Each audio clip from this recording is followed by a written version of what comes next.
যদি একদিন হঠাৎ বুঝতে পারো যাকে দূরে রাখতে চেয়েছিলে সেই হয়ে গেছে তোমার সবচেয়ে প্রয়োজনীয় মানুষ, তখন কি করবে?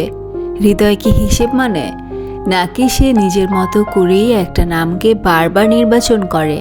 হ্যালো বন্ধুরা, আমি রোকসানা, আর তোমরা আছো রোকসানাস লাইফ ক্যানভাসের গল্প ঘরে। আজ শুনবো সালমা চৌধুরীর লেখা আমৃত্যু ভালোবাসি তোকে উপন্যাসের ৫৫তম পর্ব।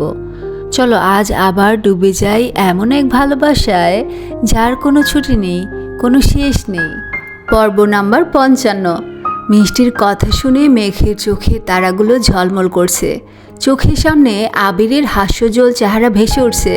অমনি মেঘ চোখ বন্ধ করে ফেলেছে। চোখ বন্ধ করা মাত্র আবিরের ধারালো ছুরির ন্যায় দৃষ্টি চোখে লাগলো। বক্ষপিঞ্জরে আবদ্ধ হৃৎপিণ্ডটা ছুটে পালাতে যাচ্ছে। সহসা অনুভব হলো উষ্ণ হাওয়া মেঘের কানের লতি ছুঁয়ে গেছে। মেঘের লুকানো অনুভূতিগুলো আজ আকাশে ডানা মেলে উঠতে যাচ্ছে। আনন্দ সাথে লজ্জায় মেঘের চোখ মুখ লাল হয়ে গেছে। বন্যা সুনিপুণ নজরে খেয়াল করলো তা। বন্যার ঠোঁটে সহসা হাসি ফুটল। হাসি মুখে মেয়েকে উদ্দেশ্য করে বলল, কি আবির ভাইয়াকে খবর দে, বান্ধবী আমার নববধূর মতো লজ্জায় নুয়ে পড়ছে। আবির ভাইয়া না আসলে বোধহয় চোখ তুলে তাকাবেই না। বন্যার কথায় মেঘের হুঁশ ফিরে স্পষ্ট চোখে তাকায় বন্যার দিকে। বন্যার হাস্যজ্জ্বল মুখ দেখে মেঘ এগিয়ে এসে বন্যাকে জড়িয়ে ধরে লজ্জায় ওড়না দিয়ে মুখ লুকালো। বন্যা ক্ষীণস্বরে বলল, বেবি থাক, এত লজ্জা পাইতে হবে না, আমরা তো আর আবির ভাইয়া নই। মিষ্টি বলল, মেঘ তুই ওনাকে পেলে সত্যি অনেক ভালো থাকবি। আমি মাত্র কয়েক ঘন্টা ওনার দায়িত্বশীলতা আর যত্ন দেখেই ক্রাশ খেয়ে ফেলছি, সেখানে তুই তো নিজে সর্বক্ষণ সব কিছু অনুভব করিস। মিনহাজ শক্ত গলায় বলে উঠল, তোদের আল্লাহ দেখে বাঁচি না। আই বন্যা, মেঘের ফোনটা দে, আমার আইডি আনব্লক করি। মেঘ সোজা হয়ে দাঁড়িয়ে বন্যার থেকে নিজের ফোন নিয়ে ব্যাগে রাখতে রাখতে স্বাভাবিক কণ্ঠে বলল, কোনো প্রয়োজন নেই, তুই ব্লক লিস্টই থাক। কেন? আবির ভাই নিজে হাতে ব্লক দিছেন, আমার পক্ষে আনব্লক করা দুরূহ বিষয়। তাছাড়া আমাকে বেবি বলতে বারণ করার শর্তেও তুই বেবি ডাকছিস, আমি কিছুই করতে পারবো না। এত পাথরমন কেন তোর? আনব্লক করে দে, আর বলবো না। সম্ভব না, আমি বাসায় যাব, টাটা। মেয়ে খুশিতে গদগদ হয়ে সবাইকে রেখে চলে গেছে। গাড়িতে বসে ভাবছে, আবির ভাই কি সত্যি আমায় পছন্দ করেন, নাকি আমি একটু বেশি ভাবছি। মেঘ বাসায় এসে হাত মুখ ধুয়ে নিচে আসছে। মালিহা খান সোফায় বসে কি যেন পড়ছিলেন। মেঘকে ঘুরঘুর করতে দেখে ডাকলেন, মেঘ এদিকে আয়। বড় আম্মুর ডাক শুনে মেঘ সোফায় এসে বসতেই মালিহা খান মৃদুস্বরে বললেন, খাবি কিছু? না, খিদে নেই। তাহলে ঘুরতেছিস যে? আম্মুরা কোথায়? তোর আম্মু কাকিয়ারা শপিংয়ে গেছে। মেঘ ফোঁস করে শ্বাস ছেড়ে বলল, আমায় নিয়ে গেল না কেন? তুই যেতিস নাকি? হ্যাঁ। আজকে আর কিভাবে যাবি? তুই বরং অন্যদিন যাস, আমি খেতে দিচ্ছি, তুই ঠান্ডা মাথায় খেয়ে নে। মেঘ স্বাভাবিক কণ্ঠে বলল, তোমার খেতে দিতে হবে না, আমি একাই খেতে পারবো। মেঘ মন খারাপ করে রান্নাঘরে চলে গেছে। রাস্তায় আসতে আসতে মেঘ ভাবছিল শপিংয়ে গিয়ে আবিরের জন্য নিজে পছন্দ করে পাঞ্জাবি কিনে নিয়ে আসবে, কিন্তু আম্মুরা মেঘকে না বলে চলে গেছে। মেঘ খাবার খেয়ে রুমে এসে শুয়ে আছে। মাথায় শুধু আবির ভাই ঘুরছে। শুয়ে বসে কোনোভাবেই ভালো লাগছে না। কয়েকবার ফোনে আবিরের নাম্বার বের করেছে, কিন্তু কল দেওয়ার সাহস পাচ্ছে না। কোনোভাবেই যখন ঘুম আসছিল না, তখন মেঘ উঠেই চুপি চুপি আবিরের রুমে চলে গেছে। রুম জুড়ে মাতাল করা এক সুগন্ধ, যা মেঘের মস্তিষ্কের নিউরনে অনুরণ তুলছে। চারপাশে তাকাতে গিয়ে হঠাৎ নজরে পড়ে আবিরের স্কাই ব্লু রঙের একটা শার্টের দিকে। মেঘ নিঃশব্দে হেসে এগিয়ে গেল শার্টের কাছে। শার্টটা কাছে আনতেই আবিরের গায়ের গন্ধ স্পষ্ট নাকে লাগলো। আবেশে মেঘের চোখ বন্ধ হয়ে আসে। প্রিয় মানুষের স্পর্শ যেমন দেহ আর মন উভয়কে আন্দোলিত করে, তেমনি প্রিয় মানুষের গায়ের গন্ধেও তীব্র আকর্ষণ কাজ করে। মেঘ কিছুক্ষণ শার্টটাকে জড়িয়ে ধরে আকস্মিক জামার উপরে শার্টটা পরে নিল।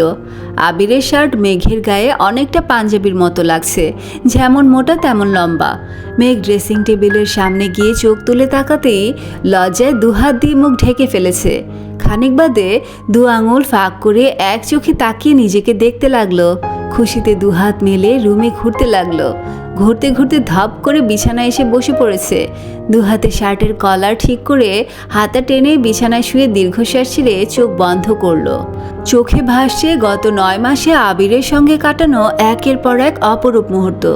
এসব ভাবতে ভাবতে কখন যে ঘুমিয়ে পড়েছে মেঘ নিজেও জানে না। আবির বিকেলের দিকে বাসায় আসছে। রুমে ঢুকতেই থমকে দাঁড়ালো। নিজের বিছানায় মেয়েকে ঘুমন্ত অবস্থায় দেখে তীক্ষ্ণ দৃষ্টিতে তাকালো। আশেপাশে তাকিয়ে সম্পূর্ণ রুম ভালোভাবে নিরীক্ষণ করলো। ব্যাগটা রেখে কয়েক মুহূর্ত প্রখর নেত্রে তাকিয়ে রইল প্রেয়সীর অভিমুখে। ঘুমের মধ্যেও মেঘের ঠোঁটের কোণে হাসি লেগেই আছে। মেঘের পরনে নিজের শার্ট দেখে মুচকি হাসল। আবিরের নিষ্পলক দৃষ্টি আটকে আছে মেঘের ঘুমন্ত চেহারায়। আনমনে অনেক কিছু ভেবে নিয়েছে। মেঘকে ডাকার জন্য একবার এগিয়ে গেল, কিন্তু মেঘের গভীর ঘুম দেখে ডাকতে ইচ্ছে করেনি। তাই শাওয়ার নিতে ওয়াশরুমে চলে গেছে। শাওয়ার নিয়ে বেরিয়েও দেখলো মেঘ ঘুমে নিমগ্ন হয়ে আছে। কি করবে কিছুই বুঝতে পারছে না। মনের ভেতর অস্থিরতা, মস্তিষ্কে বিচরণ করছে নানান রং বেরঙের নিষিদ্ধ প্রেমানুভূতি। ইচ্ছে করছে প্রেয়সীর চাঁদের ন্যায় মুখবিবরে ভালোবাসার পরশ এঁকে দিতে, কিন্তু কিভাবে সম্ভব? আবিরের প্রেয়সী যে এখনও অবুঝ। আবির ঠোঁটে হাসি রেখে মেঘের দিকে ঝুঁকে এসে চুল ঝাড়তেই পানির ছিটা মেঘের চোখে মুখে পড়ে। মেঘ ঘুমের মধ্যে ভ্রু কুঁচকালো, কিন্তু সজাগ হওয়ার কোনো নামই নিল না। আবির রুম থেকে বেরিয়ে বেলকনিতে গেল। বাসার পরিস্থিতি বোঝার চেষ্টা করলো। মিমরা এখনো ফিরেনি। মালিহা খান নিজের রুমে। আবির আবারও রুমে আসছে। মেঘের দিকে ভালোভাবে তাকাতে পারছে না, আবার না তাকিয়েও থাকতে পারছে না। অন্যদিকে বাসার মানুষের চিন্তা তো আছেই।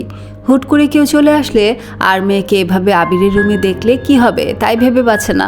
বাধ্য হয়ে শেষ পর্যন্ত মেঘের মাথার কাছে বসে মেঘের চুলে আলতোভাবে হাত বুলিয়ে মোলায়েম কণ্ঠে ডাকলো, মেঘ। মেঘ ঘুমে বিভোর হয়ে আছে। আবির পুনরায় ডাকলো, মেঘ। মেঘ ঘুমের মধ্যেই বলল, ওঠ। মেঘ এবার ঠাস করে চোখ মেলল। আবিরের চোখে চোখ পড়তেই আশেপাশে চোখ ঘোরালো। এটা আবিরের রুম বুঝতে পেরেই তাড়াহুড়ো করে উঠে বসলো। আবির ভাইয়ের বিছানায় ঘুমিয়ে পড়েছিল ভেবেই লজ্জায় মেঘ চোখ তুলে তাকাতে পারছে না। মেঘের আকাশচুম্বী লজ্জা দেখে আবির থমথমে কণ্ঠে বিড়বিড় করলো, রাগ উঠলে এই লজ্জা কোথায় হারা যায়। মেঘ উঠে চলে যেতে নিলে আবির মেঘের বাহু চেপে ধরে। সদ্য ঘুম ভাঙায় মেঘ কথাও বলতে পারছে না। আবির দাঁড়িয়ে মেঘের কাছে এগিয়ে এসে শুধালো, এসবের মানে কি? মেঘ আবিরের দৃষ্টি খেয়াল করে নিচে তাকাতেই রীতিমতো কেঁপে উঠল। পরনে আবিরের শার্ট দেখে মেঘের শরীর ঘামতে শুরু করেছে। ভয় আর লজ্জায় মেঘ আড়ষ্ট হয়ে যাচ্ছে। চিবুক নামিয়েছে গলায়। কিছু বলার ভাষা নেই। মেঘের অস্বাভাবিকতা বুঝতে পেরে আবির মেঘকে ছেড়ে দিয়েছে। মেঘ সঙ্গে সঙ্গে দরজার দিকে ছুটল। বেলকনিতে গিয়ে শার্ট খুলে পুনরায় আবিরের রুমের দরজা পর্যন্ত এসে শার্ট বিছানার দিকে ছুঁড়ে ফেলে নিজের রুমে চলে গেছে। আবির ঠোঁটে হাসি রেখে দরজার দিকে তাকিয়ে রইল। কিছুক্ষণ পরেই মিমরা শপিং করে বাসায় আসছে। এসেই মেঘকে ডাক শুরু করলো। মেঘের জন্য জুতা, 3 পিস আরও অন্যান্য প্রয়োজনীয় জিনিস নিয়ে আসছে।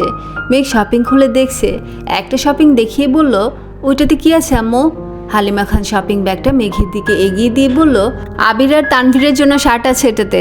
মেঘ গম্ভীর গলায় বলে, পাঞ্জাবি আনোনি? পাঞ্জাবি তেমন ভালো লাগে নাই তাই আনিনি। ও। হালিমা খান আদিকে পাঠালেন আবিরকে ডাকার জন্য। আবির নিচে আসতেই মেঘ লজ্জায় মিমের পেছনে গিয়ে লুকিয়ে পড়েছে। আকলিমা খান আবিরকে 2টা শার্ট দিয়ে বলল, দেখো পছন্দ হয় নাকি? আবির দাঁত বের করে হাসলো। তারপর স্বাভাবিক কণ্ঠে বলল, তোমাদের পছন্দকে আমি কখনো খারাপ বলছি? তা বলনি, কিন্তু খুব ভালো লাগছে সেটাও কখনো বলো না। তুমি এত বছর বাইরে ছিলে, তোমার পছন্দ অপছন্দ সম্পর্কে তেমন ধারণা নেই, তাই একটু চিন্তায় থাকি। আবির হেসে বলল, তোমরা মাঝে মাঝে এমনভাবে কথা বলো যেন আমি ভিনগ্রহে ছিলাম, নতুন নতুন পৃথিবীতে পা রাখছি। আবিরের কথা শুনে সবাই একসঙ্গে হেসে উঠল। আবির নীরব দর্শকের মতো সব দেখল। আর মেঘ মিমের আড়াল থেকে লুকিয়ে লুকিয়ে আবিরকে দেখছে। আবির যতক্ষণ নিচে ছিল মেঘ সামনেই আসেনি। আবির নিজের শার্ট নিয়ে চলে যেতেই মেঘ আবারও সোফায় বসে শুধালো, আম্মু তোমরা আবার শপিংয়ে যাবে কবে? জানি না। কেন মা? আমিও শপিংয়ে যেতাম। তোর ড্রেস পছন্দ হয়নি? হয়েছে, আমার অন্য কাজ আছে। কবে যাবে বলো? আমরা আবার যেতে যেতে ঈদের সময় যাব, তখন গেলে হবে? না, আমার ইমার্জেন্সি যেতে হবে। তাহলে তানভীর না হয় আবিরের সঙ্গে চলে যাস। আবির এর মধ্যে রুমে শার্ট 2টা রেখে নিচে নামতে নামতে গম্ভীর কণ্ঠে শুধালো, কোথায় যেতে বলছে? ওর নাকি শপিং করতে হবে, তাই বলছিলাম তুই না হয় তানভীর নিয়ে যাস। এখন যাবি? মেঘ এপাশ ওপাশ মাথা নেড়ে না করলো। মেঘ মনে মনে বিড়বিড় করে বলল, অন্যদের নিয়ে শপিংয়ে যাওয়ার চেয়ে না যাওয়াই ভালো। আবির স্বাভাবিক কণ্ঠে বলল, আমি বাইরে যাচ্ছি, ফিরতে দেরি হতে পারে। বলে আবির চলে গেছে। মেঘ রুমে যেতেই দেখলো ফোনে মিনহাজ একের পর এক কল দিচ্ছে। মেঘ ফোন রিসিভ করতেই মিনহাজ বলল, তুই কি আমায় আনব্লক করবি না মেঘ? আমি পারবো না, সেটা তোকে আগেই বলেছি। আর এতবার কল দিলে ফোন নাম্বারও ব্লক করে দিব, বলে দিলাম। থ্রেট দিচ্ছিস মেঘ? মনে কর দিচ্ছি। ঠিক আছে, ভালো থাকিস, রাখছি। বাসায় ভালো লাগছিল না বলে আবির আজ রাসেল, রাকিব আর লিমনের সাথে দেখা করতে আসছে। ওরা তিনজনেই সিগারেট খাচ্ছিল। আবির আসতেই লিমন একটা সিগারেট আবিরের দিকে এগিয়ে দিল। আবির শক্ত কণ্ঠে বলল, আমি সিগারেট খাই না। রাসেল ফিক করে হেসে বলল, মজা করছিস নাকি? মজা করার কি হলো? লিমন সিগারেটটা আরও এগিয়ে দিয়ে বলল, আমাদের সাথে ফর্মালিটি করতে হবে না, নে খা। আমি সত্যি খাই না। কবে থেকে? অনেক দিন হবে। ছাড়লি কেন? আমার কদম বিনি চায় না আমি সিগারেট খাই। রাকিব এবার উদ্বিগ্ন কণ্ঠে বলল, তুই যেন কার জন্য সিগারেট খাওয়া শুরু করছিলি? যার জন্য ধরেছিলাম তার জন্যই ছেড়েছি। সমস্যা আছে কোনো? না, একদমই না। রাকিব শুধালো, বাসা সবাই কেমন আছেন? আলহামদুলিল্লাহ ভালো।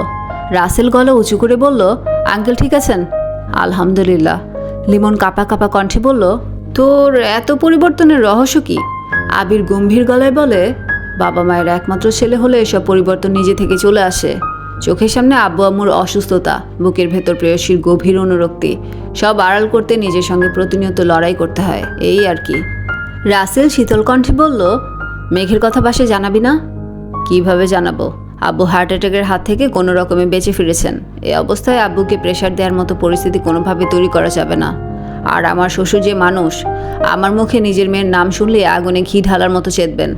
আবির পুনরায় নিরুদ্বেগ কণ্ঠে বলল, আজ একমাত্র ছেলে না হইতাম, আর একটা ভাই থাকতো, তাহলে আমাকে কখনো কোনো কাজে পিছুপা হতো না।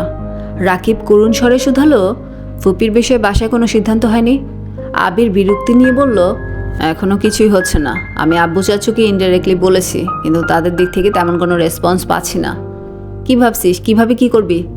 আমি জানি না। আবির অনেক রাত পর্যন্ত আড্ডা দিয়ে বাসায় আসছে। মেঘ বেলকনিতে দাঁড়িয়ে বরাবরের মতো আবিরের জন্য অপেক্ষা করছিল।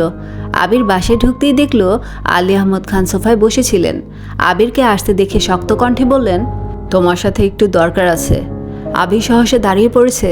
স্বাভাবিক কণ্ঠে বলল, জি বলুন। তোমার ফুপির বিষয়ে কিছু ভেবেছ? মুখে হাসি নিয়ে আবির বলল, আমি কি ভাববো? তোমার ফুপির বিষয়ে তুমি ভাববে না? এবারের বড় ছেলে হিসেবে তোমার তো কিছু দায়িত্ব আছে। আবির মলিন হেসে বলল, আপনারা যা সিদ্ধান্ত নেবেন তাই হবে। আলী আহমদ খান শান্তস্বরে বললেন, ঠিক আছে, রুমে যাও তুমি। আজ মেঘ ভার্সিটিতে আসতে মিষ্টি উত্তেজিত কণ্ঠে বলল, খিরে মেঘ, আবির ভাইয়ের সঙ্গে কথা হলো? কি কথা বলবো? মিনহাজকে ব্লক করার কারণ জিজ্ঞেস করিসনি? মেঘ আমতামতা করে বলল, এত সাহস আমার নেই। সাহস না দেখালে কিছু জানতেও পারবি না। মেঘ হঠাৎ ধীর কণ্ঠে প্রশ্ন করল, উনি আমায় ভালো না বাসলে কি করব? তামিম হেসে বলল, ওনাকে ভুলে যাবি। মেঘ ভ্রু কুঁচকে কঠিন স্বরে বলল, তোরে ভুলে যাব, দূর হ হারামি। মিনহাজ অভিভূতের ন্যায় নিষ্পলক মেঘের দিকে কিছুক্ষণ তাকিয়ে থেকে বলল, তোরা অনুমতি দিলে আমি একটা প্ল্যান দিতে পারি। বন্যা শক্ত কণ্ঠে বলল, কিসের প্ল্যান? মিনহাজ ধীর স্থির কণ্ঠে সবটা প্ল্যান বলেছে। মিষ্টিরা বলার সঙ্গে সঙ্গে রাজি হয়ে গেছে। মিষ্টিদের উত্তেজনা দেখে মেঘও মোটামুটি রাজি হয়েছে, কিন্তু বন্যা কোনোভাবেই রাজি হচ্ছে না। মেঘকে বোঝানোর চেষ্টা করছে, কিন্তু মিষ্টি, মিনহাজ আর তামিমের কথা শুনতে শুনতে বন্যার কথা মেঘ পাত্তাই দিচ্ছে না। রাতে খাবার টেবিলে বড়দের খাওয়া শেষে আবির, তানভীর, মেঘ, মিম বসে খাবার খাচ্ছিল। তানভীর উঠে যেতেই মেঘ মিমকে উদ্দেশ্য করে বলল, মিম, তোর সাথে আমার অনেক কথা আছে। কি কথা আপু? মেঘ বিড়বিড় করে বলল, আমার ভার্সিটির ফ্রেন্ডদের কথা বলেছিলাম না তোকে? হ্যাঁ, এখন কি হয়েছে? আবির দীর্ঘ মনোযোগ দিয়ে মেঘের কথা শুনছে। মেঘ ঢোক গিলে ধীর কণ্ঠে বলল, আমার এক ফ্রেন্ড মনে হয় আমাকে পছন্দ করে, তোকে ছবি দেখাবো নে, খেরমে আসিস। মিম আচ্ছা বলে চোখ তুলতেই নজর পড়ে আবিরের দিকে। আবির অগ্নি দৃষ্টিতে তাকিয়ে আছে মেঘের দিকে। মিম সে দৃশ্য দেখিয়ে টেবিলের নিচ দিয়ে মেঘকে চিমটি কেটে বিড়বিড় করে বলল, আপু চুপ করো, ভাইয়া তোমার কথা শুনে ফেলছে। মেঘ মিমের কথায় তেমন পাত্তা না দিয়ে আবারও বলল, ওরা তোর কথা খুব বলে, তোকে নিয়ে একদিন ওদের সাথে দেখা করতে যাবো নে, ঠিক আছে? ভয়ে মিমের কণ্ঠ ভিজে এলো। দাঁতে দাঁত চেপে বলল, সময় হলে যাবো নে, এখন চুপ করো তুমি।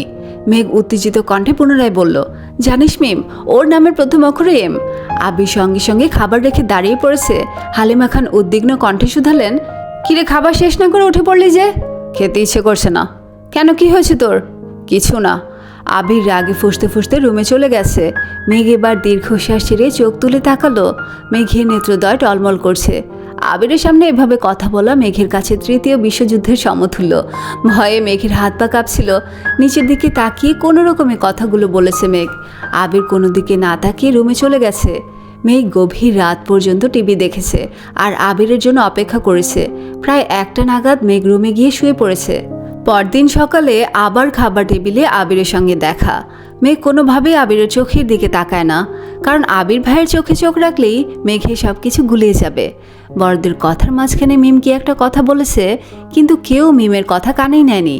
মেঘ মিমকে উদ্দেশ্য করে উচ্চস্বরে সচেতন কণ্ঠে বলল, শোন মিম, যেখানে গুরুত্ব পাবি না সেখানে কখনো কোনো কথা বলবি না, যেখানে গুরুত্ব পাবি সেখানেই নিজের মতামত দিবি। মেঘের বিজ্ঞের ন্যায় কথা শুনে মিম আহাম্মকের মতো তাকিয়ে আছে। মেঘের অধিবিদ্যের ন্যায় কথা শুনে তানভীর আশ্চর্য নয়নে তাকিয়ে শুধালো, বনু, তুই এভাবে কথা বলছিস কেন? কে তোকে প্রাধান্য দেয়নি বল শুধু। মোজাম্মেল খান ভারী কণ্ঠে বললেন, কেন, তাকে কি করবা? তানভীর ধীর কণ্ঠে বলল, কিছু করব না। মেঘ তানভীরের দিকে তাকিয়ে তটস্থ হয়ে বলল, এমনি মিমকে বুঝাচ্ছি। আবিরের আখি জোড়া মেঘের পানে গভীরভাবে অনুবন্ধী হয়ে আছে। মেঘ তানভীরের থেকে নজর সরিয়ে মাথা নিচু করে ফেলল। মিনহাজের পরিকল্পনায় মেঘ এমনটা করেছে যাতে আবিরের মনের ভাব বুঝতে পারে। খাবার টেবিলে যে যার মতো খাবার খাচ্ছে, অথচ আবিরের দৃষ্টি মেঘেতেই স্থির। মেঘ যে ইনডাইরেক্টলি আবিরকে খোঁচা দিচ্ছে, এটা আবিরে বুঝতে বাকি নেই। মেঘ খাবার খেয়ে চুপচাপ উঠে গেছে। আবির কিছুক্ষণ নিবিড় চিন্তায় মগ্ন থেকে খাওয়া শেষ করে অফিসে চলে গেছে। এই ছিল আজকের আমৃত্যু ভালোবাসি তোকে উপন্যাসের ৫৫তম পর্ব। কিছু ভালোবাসা নিঃশব্দে, কিছু অনুভূতি অদৃশ্যভাবে বেঁচে থাকে। কেউ কাছে আসে না, তবু হৃদয় জানে তাদের অস্তিত্ব কতটা গভীর। মুহূর্তগুলো নীরব, তবু তারা মনে আলো জ্বালায় আর প্রতিদিন ফিরে আসে হৃদয়ের কোণে। যদি আজকের অধ্যায় তোমার মনের ভেতর নীরব আলো জ্বালায়, তাহলে লাইক, কমেন্ট, শেয়ার আর সাবস্ক্রাইব করে পাশে থেকো। আজ এখানে বিদায়, কিন্তু গল্প থামছে না, শুধু পরের অধ্যায়ের জন্য অপেক্ষায় রয়ে যাবে। ফিরে আসবো খুব শীঘ্রই। ততক্ষণ পর্যন্ত ভালো থেকো, সুস্থ থেকো, গল্পে থেকো, নিজের যত্ন নিও। আল্লাহ হাফিজ।